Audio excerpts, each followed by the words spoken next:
see how a transgender person would respond, and we responded in our gender identity as opposed to our biological sex. And I assume these are well-respected studies by medical They are. universities and Yeah. such, and so was that helpful for you to know that there's a scientific basis for what you knew from when you were 5 years old? Well, I mean, it's not something that I knew until after I'd made the decision to transition and live as who I am. It's part of me becoming educated to be a transgender educator that I came across this. These are pretty new studies within the last couple of years. Within 2 years, that is Yeah. very new, very new. And tell me too a little bit about, your identifying as a Christian and, how that's worked to either support you or not support you.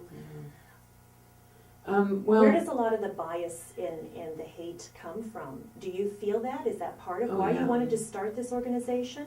it has a lot to do with why, and it's why I identify as a Christian as well as a transsexual woman. But I was raised in a Christian home, and we went to church, but this was in the 1960s. We didn't talk about anything like gender identity or sexual orientation.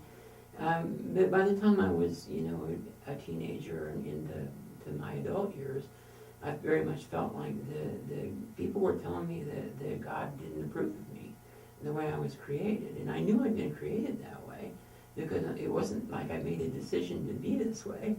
But at the same time, people were telling me that. So for a long time, this was really hard. It was really hard.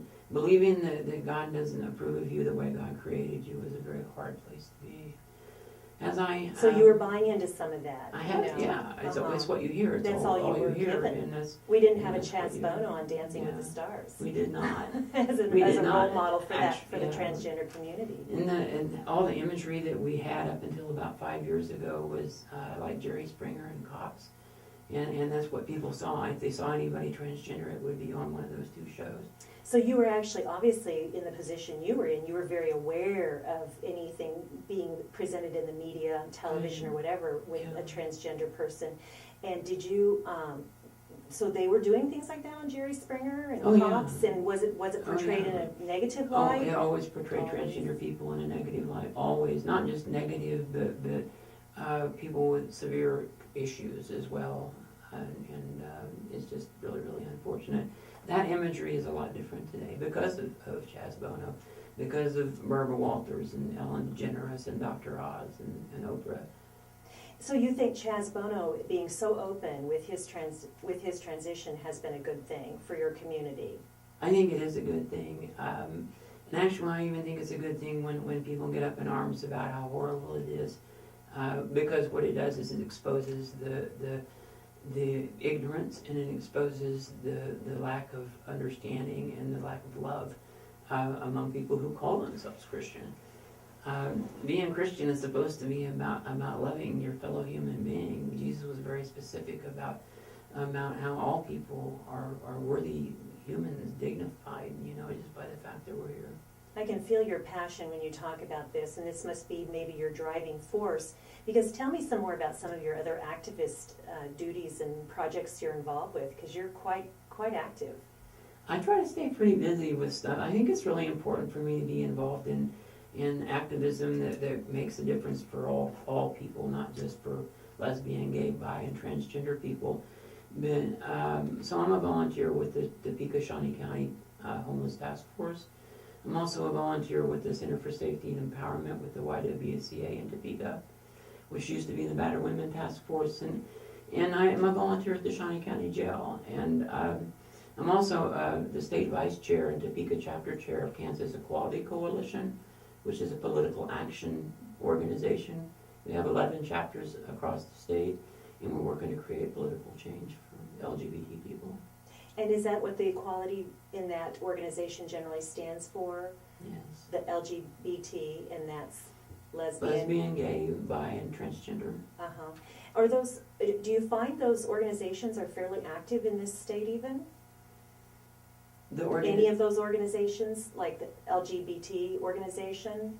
Well, I don't think we have a chapter here in Salina, or I'm not sure. There is a Kansas Equality Coalition chapter that meets here in Salina. Oh, yes. good. And you know And you more, can go to the website at kansasequalitycoalition.org and find out more about that. find out more about that. And then I know there's an organization called PFLAG, Mm-hmm. and that's parents. Parents and family and friends of lesbians and gays.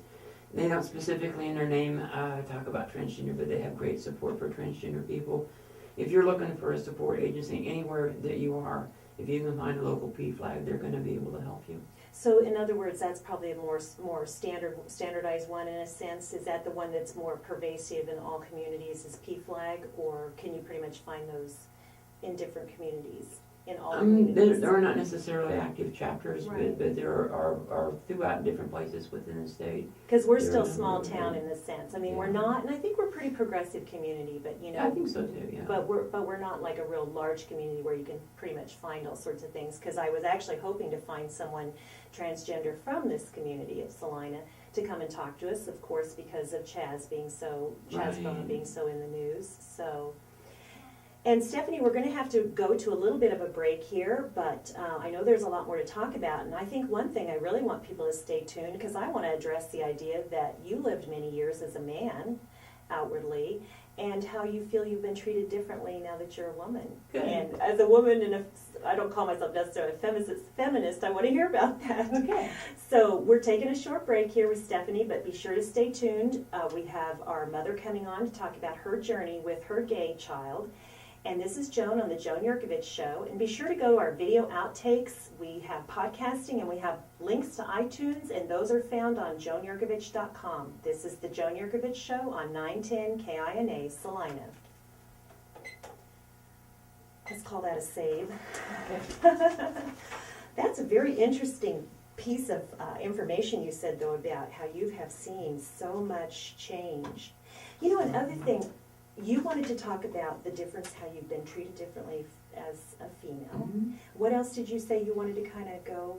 I'm going to be public presenting here in Salina on October 16th at the Unitarian Universalist Fellowship. In the morning for their service, and then in the afternoon. I don't have the times yet. That's the date of our show, isn't it? Yeah. The 15th is the date of the Yeah, show. so The the 16th, is yeah. The 16th is the day after. So, Well, we'll have to but get the they're word gonna, out before. it's going to be at the UU, but it's a public forum where and all people, anybody can come in who's interested. Yeah, and I've been to several of their different forums. My husband happens to be a psychiatrist, and so he's even had some times that he's talked, and we go there occasionally.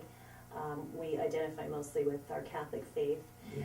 which I think is a little behind the scenes and a lot of religions are. Yeah, and I think you're going to find that the leadership in some of the religions are less willing to change than the people in some of these religions. But, because I know a lot of people who are Catholic who have absolutely no trouble with LGBT. It's there are a lot that do, but you can find people in any denomination. In any religion, Yeah, and absolutely. And even if the religion itself doesn't support that, you find Absolutely. good Christian people in all the churches. You do, you do. I'm sure. And you know, I went to a thing in Topeka, at a church in Topeka, where they were doing what they called a healthy gender identity workshop. And they were talking about praying away the gay. And there were 300 people in that church, and they were sitting there nodding their heads up and down.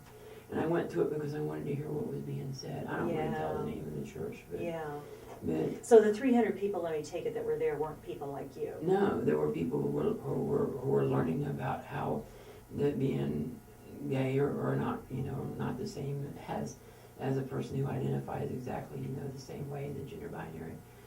That we were an abomination before God, and that we were sick and confused, and that we needed to be helped and fixed and corrected, and that who we are is not of God, which is a horrible thing to say. And especially for someone who's going through it and living it and having this confusion. There are kids in that church who are going to think about suicide. Oh, that's a real... There are kids in that church who are going to think that, you know what, I can't help this. I cannot change this. There are kids in that church who are going to have to spend the rest of their life pretending to be something that they're not. which is such a horrible thing. A horrible life, and Yeah. then that could drive them, Yeah. like you said, to despair, to say this isn't, That's why I wanted this to isn't talk worth about it. statistics a little bit, because Okay. 41% of transgender people attempt suicide. That's a very good point, because That's 25 times the national average, Mhm, and mhm. it's obviously it's because society creates a, I don't want to say it exactly that way, but society, in Mhm, society, there are so mhm. many obstacles for us being able to be who we are, that, Do you know anything about the movement with parents who are actually recognizing very early on that their young children were born into the wrong body, or whatever you want to say, identify with the other, and they actually have organizations where they help them there's a national medically take organization, hormones to stop puberty? that's something that can be done at the time, the onset of puberty. Onset of puberty. They have hormone blockers that delay puberty Mhm. from happening. And the reason that's important is because my voice is not changed, and my real voice is like that, and it's, Mhm. but I just have learned how to talk in the upper part of my voice range, and my inflection is more like that of a woman, because women and men You speak do sound very differently. good. I've had some playback here, and you Good. do sound very good on the radio. That's good, I'm glad to hear that.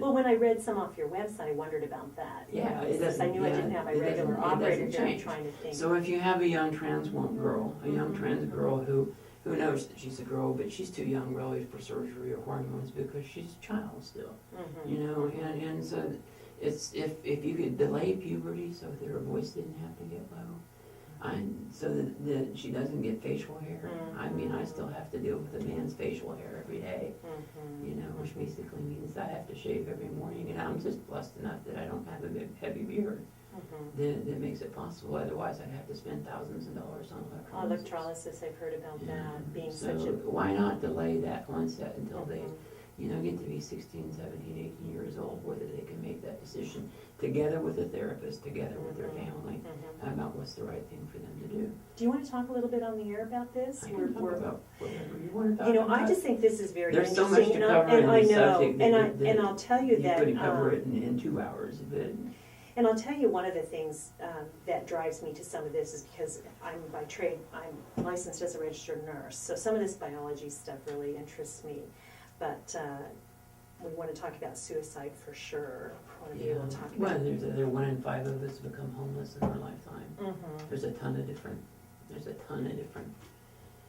Wow, that's different things like statistics. that. Yeah, 19% of us have been turned away for basic medical care.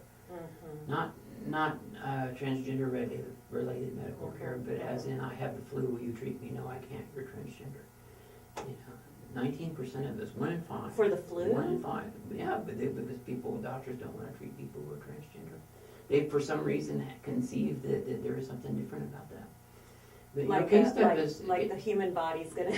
yeah, it's like, what? They pretty much you know. treat a male or a female the I same. know, exactly. Flu, what's And that? I know, but seriously, this happens to almost 1 in 5 of us, 1 in 5 of us, and we're twice as likely to be unemployed. The statistics are just horrifying, and these are statistics that come from a survey of 6,450 transgender, gender nonconforming people from across the United States, just released in February this year. So it's the first really valid, statistically valid, comprehensive survey of transgender discrimination. And this was in the United States? Yeah, it was performed by the National Center for Transgender Equality and the National Gay and Lesbian Task Force. Well, let's get back to our broadcast. I'm going to take a little pause of quiet just so that it's easier for me to edit it back into the broadcast, and we're going to do 9 minutes.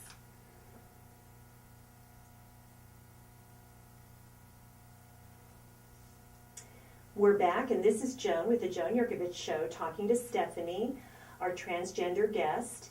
And I absolutely have to have you go onto the website, joanyurkovich.com, and watch the video outtakes. There's so much that Stephanie's giving me information on and talking about. We're not even going to have time to touch on most of this during our 9 minutes that we have for this short segment.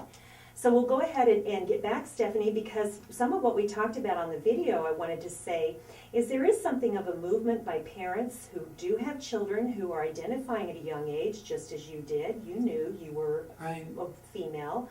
And they accept that. Their little boys, let's say it that way, come up and say, what do you want to be when you grow up? I want to be a girl.